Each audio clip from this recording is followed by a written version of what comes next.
सकती है। कोई भी व्यक्ति अगर बेहोश तथा सांस नहीं ले रहा तथा पल्स भी नहीं है तो उस व्यक्ति को सीपीआर की जरूरत है तथा अच्छा सीपीआर उसकी जान बचा सकता है। अब आप एक व्यक्ति जो कि अस्पताल के बाहर कार्डियक अरेस्ट से पीड़ित हो गया है उसे सीपीआर कैसे देते हैं यह देखेंगे।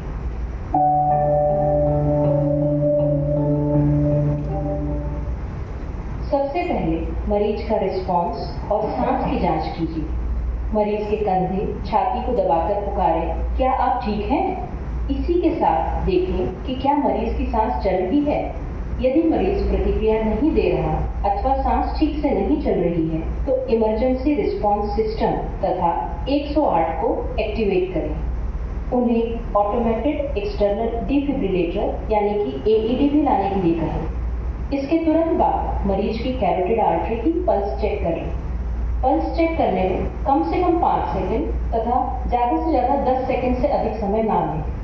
कैरोटिड आर्टरी पर नब्ज का पता लगाने के लिए 2 या 3 उंगलियों से पहले ट्रेकिया का पता करें और फिर धीरे धीरे उंगलियों को एक तरफ खिसकाते हुए स्टर्नोक्लीडोमास्टोइड मसल के ग्रुप में लाएं।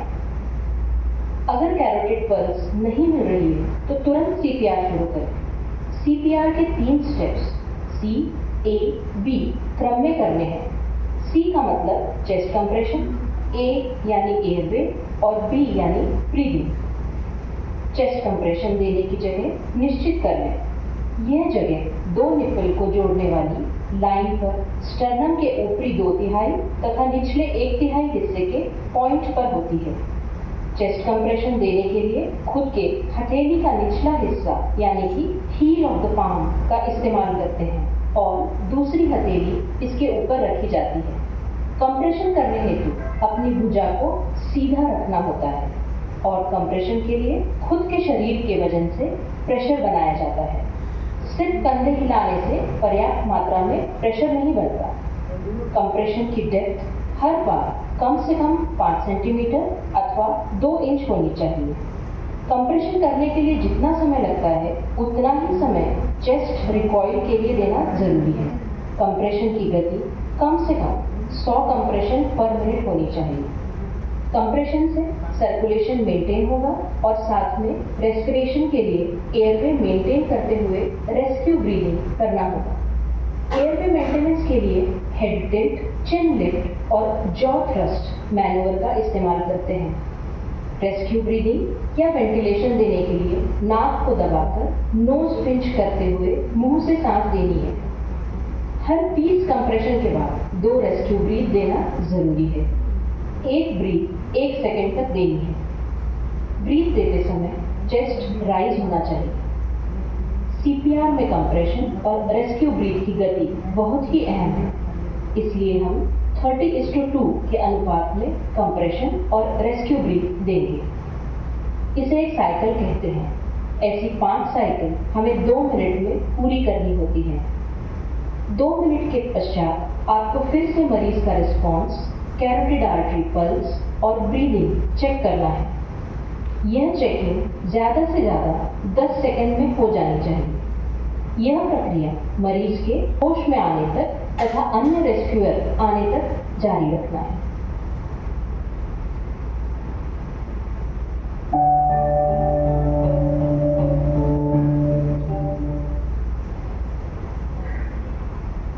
अब ईएमआर टीम के सदस्य एईडी लेकर आ गए हैं।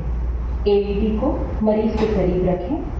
एईडी चलाने वाला बचावकर्ता भी नजदीक रहे ताकि एईडी के कंट्रोल्स नजदीक रहेंगे और पैड लगाना भी आसान होगा। इस बीच पहला बचावकर्ता सीपीआर जारी ही रखेगा। अब दूसरा बचावकर्ता एईडी को खोलकर उसके पैड्स उचित जगह पर रखेगा। एक pad right half of sternum just below the clavicle रखें और दूसरे पैड को लेफ्ट साइड के निपल के बाजू में रखें। अब एईडी रिदम एनालिसिस करेगा। उतने समय के लिए सीपीआर को रोकना है। अब एईडी द्वारा दिए गए सूचना एवं निर्देशों का पालन करें। यदि शॉक इंडिकेटेड हो तो ही शॉक का बटन दबाएं।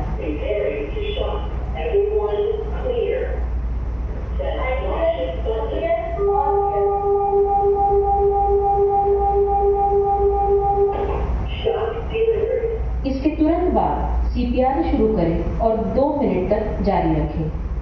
शॉक इंडिकेटेड ना होने पर भी तुरंत फिर से CPR जारी रखें और 2 मिनट तक करते रहें। अब AED संचालित करने वाला बचावकर्ता बैग और मास्क वेंटिलेशन का जिम्मा संभालेगा और 30 चेस्ट कंप्रेशन के बाद 2 रेस्क्यू ब्रीदिंग देगा। फिर 2 मिनट के CPR के बाद 3 मुख्य चीजें करें। पहला पल्स चेक, दूसरा AED से रिदम चेक और तीसरा बचावकर्ता आपस में कंप्रेशन और रेस्क्यू ब्रीदिंग की जिम्मेदारी बदले। BLS कब तक जारी रखना है? तब तक जब तक पल्स ना आ जाए या फिर जब तक एडवांस्ड लाइफ सपोर्ट टीम ना आ जाए। वो टीम जिसमें डेफिनेट एयरवे, IV लाइन और मैनुअल डिफिब्रिलेटर उपलब्ध हो।